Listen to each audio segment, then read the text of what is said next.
السلام علیکم۔ مولا متقیان مولا امام علی علیہ السلام نہج البلاغہ کی حکمت 246 میں فرماتے ہیں، نعمتوں کے زائل ہونے سے ڈرتے رہو، کیونکہ ہر بے قابو ہو کر نکل جانے والی چیز پلٹا نہیں کرتی۔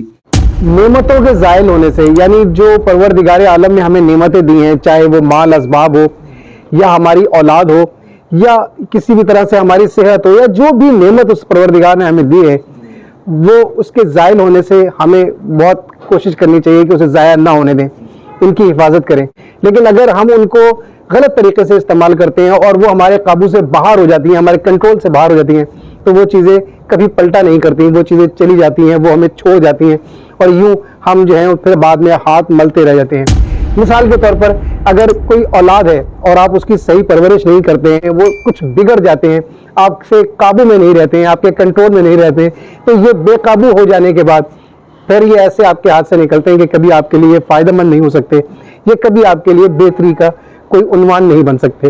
اسی طریقے سے اگر مال ہے، آپ کے پاس ہے، آ رہا ہے اور آتے رہنے کی امید بھی بہت ہے، اور آپ اس وجہ سے اس میں اسراف کرتے ہیں، اسے بے جا بلا وجہ خرچ کرتے ہیں اور بہت زیادہ خرچ کرتے ہیں، اور اس کے اوپر کسی قسم کا کنٹرول یا کوئی حساب کتاب نہیں رکھتے ہیں، نتیجے میں کیا ہوتا ہے کہ وہ مال جو چلا جاتا ہے وہ بے قابو ہو جاتا ہے آپ سے، اور آپ کے ہاتھ سے خرچ اس قدر ہو جاتا ہے کہ پھر کبھی واپس نہیں آتا، اور یوں آپ اس نعمت سے بھی ہاتھ دھو بیٹھتے ہیں۔ اسی کے ساتھ ساتھ صحت بھی ایک نعمت ہے، ہمیں اس صحت کا بھی بہت زیادہ خیال رکھنا چاہیے، لیکن ہم اس کے معاملے میں سب سے زیادہ لاپرواہ ہوتے ہیں۔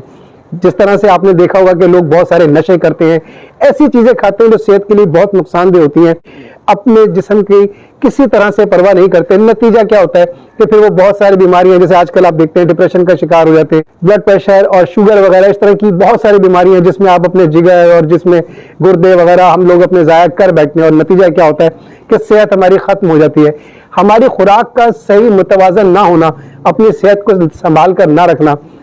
یہ جب بے قابو ہوتی ہے تو یہ صحت بھی پھر کبھی پلٹ کر واپس نہیں آتی۔ کوشش کیجئے، نعمتوں کی حفاظت کیجئے، اور حفاظت صحیح طریقے سے یہی ہے کہ ان کا حق ادا کر دیجئے۔ اگر کھانا ہے تو متوازن کھانا ہے اور کم کھانا ہے، اسی طرح سے اگر خرچ کرنا ہے تو جتنا ہے اس سے